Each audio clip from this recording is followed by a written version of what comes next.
जो दूसरों के दुख को अपना दुख माने वो संत हैं। भरत जी भी राम जी की पीड़ा को अपनी पीड़ा मानते हैं, इसलिए संत हैं। भरत महात्मा है, राम जी परमात्मा है, भरत महात्मा है। और याद रखना, जन्म अगर मां देती है तो भक्ति का जन्म महात्मा देता है, और जिसे जन्म मां दे दे और जिसके अंदर भक्ति का जन्म महात्मा दे दे, उसी को फिर परमात्मा की प्राप्ति हो जाती है। फिजी के लोगों, एक बात तुम सिद्धांत में याद रखना, मां जन्म दे दे तो तुम आगे बढ़ना, महात्मा तक पहुंच जाना, और जिस दिन तुम महात्मा को पकड़ लोगे उसी दिन तुम परमात्मा को पा जाओगे। भरत जी के जीवन का एक चरित्र हमें याद आता, प्रिय श्रोताओ। बचपन काल में भरत जी राम जी के साथ खेल खेलते, गेंद का खेल, कंदुक लीला। जब फुटबॉल का खेल खेलते तो राम जी बोले इसके लिए 2 टीम चाहिए, एक हमारी एक विरोधी। लक्ष्मण जी राम जी के बगल में खड़े हो गए, बोले हम आपके विरोध में नहीं जा सकते, चाहे जो हो जाए, हम आपके विपक्ष में नहीं जा सकते। तो राम जी ने भरत जी से कहा नहीं, भरत जी की तरफ इशारा किया और भरत जी विपक्ष में खड़े हो गए। तो राम जी ने पूछा कि भरत एक बात बताओ, हमने सिर्फ इशारा किया और तुमने हमसे पूछा भी नहीं कि हमें विपक्ष में क्यों कर रहे हो, क्या तुम्हारी इच्छा नहीं है कि लक्ष्मण की तरह बगल में खड़े हो? भरत जी ने जो जवाब दिया वो बड़ा अद्भुत जवाब है। पता है क्या कहा भरत जी ने? भरत जी बोले प्रभु, हम पक्ष में रहें या विपक्ष में रहें इससे कोई फर्क नहीं पड़ता, हमारे प्रभु का खेल पूरा होना चाहिए, हमें इससे फर्क पड़ता है।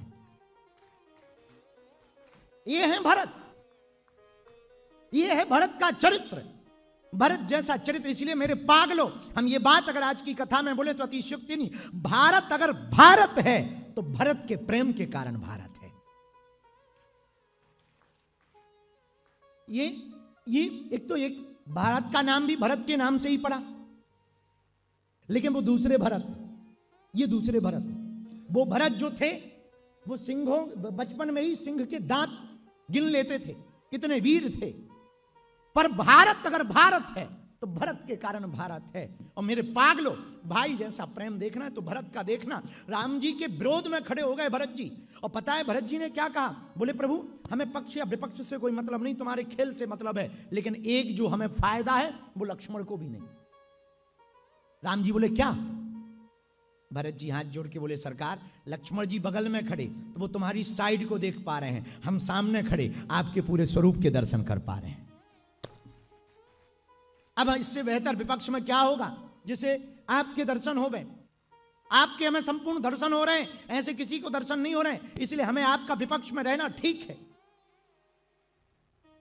अब राम जी ने गेंद ली और गेंद को भरत की तरफ फेंका, भरत जी ने गेंद पकड़ी और जोर से लात मारी, राम जी की पक्ष में गेंद आ गई।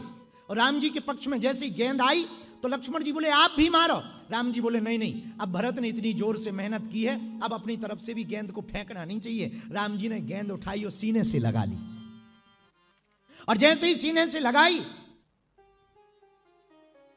तो राम जी ने कहा कि भरत एक बात बताओ, क्या तुम खेल में जीतना चाहते हो इसलिए इतनी जोर से गेंद को मारा? पता है भरत जी ने क्या कहा? हमने भरत को महात्मा क्यों चुना और हमने इस कथा को, भरत चरित्र को हमने फिजी में क्यों चुना? जरा फिजी वालों जरा कान खोलकर सुनना, भरत जैसा भाई कहां दुनिया में होगा। भरत जी कहते हैं प्रभु, हम जिस तरफ खड़े हैं ये है संसार पक्ष, और ये जो गेंद है ये कोई और नहीं, ये है जीवात्मा, आप हो परमात्मा, गेंद है जीवात्मा।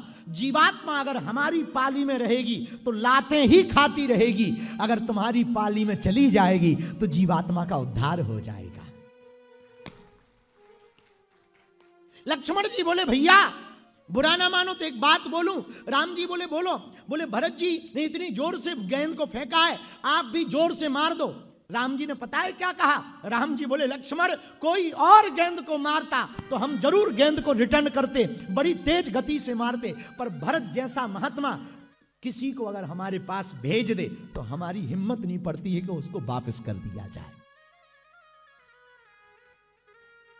भरत है महात्मा, गेंद है जीवात्मा, राम जी है परमात्मा, और पिच है संसार। संसार की ग्राउंड पर जीवात्मा रूपी गेंद जब महात्मा रूपी भरत के हाथ में पड़ेगी तो परमात्मा रूपी राम के पक्ष में जब जाएगी तो मेरे पागलो, तो कितना भी जीवात्मा पापी हो, अवगुणी हो, एक बार भरत जैसा महात्मा किसी को ठोकर मार दे तो राम जी उसको सीने से लगा ही लेते हैं। पूरे जीवन काल में राम जी ने दो लोगों की बात को नहीं टाला है। और ये बात सुनकर के तुम्हें बहुत आनंद आएगा, बहुत आनंद के साथ आज की कथा को सुनना, शायद तुम भरत चरित्र को समझ पाओ या भरत को समझ पाओ। राम जी ने पूरे जीवन काल में, प्रभु श्री राम ने भरत की बात को नहीं टाला और हनुमान जी की बात को नहीं टाला। बालाजी महाराज के कृपा पात्र बागेश्वर धाम पीठाधीश्वर परम पूज्य धीरेन्द्र कृष्ण शास्त्री जी महाराज का पावन संकल्प, मध्य प्रदेश में छतरपुर के ग्राम गढ़ा में बनेगा विश्व स्तरीय कैंसर अस्पताल एवं रिसर्च सेंटर, जिसकी आधारशिला देश के यशस्वी प्रधानमंत्री नरेंद्र मोदी जी के कर कमलों से रखी जा चुकी है। 200 करोड़ रुपए की लागत वाले 100 बेड के इस अस्पताल में गरीबों का होगा मुफ्त इलाज। ये बहुत बड़ा अवसर है, बहुत बड़ा काम है। संकल्प बड़ा हो, संतों के आशीर्वाद हो, प्रभु की कृपा हो तो समय सीमा में सब पूर्ण होता है। हमारे प्रियजनों, बागेश्वर धाम पूरे भारत के लोगों, अभी तक अस्पतालों में मंदिर थे, अब मंदिर में अस्पताल होगा। कैंसर हॉस्पिटल निर्माण हेतु सहयोग देकर पुण्य के भागी बने।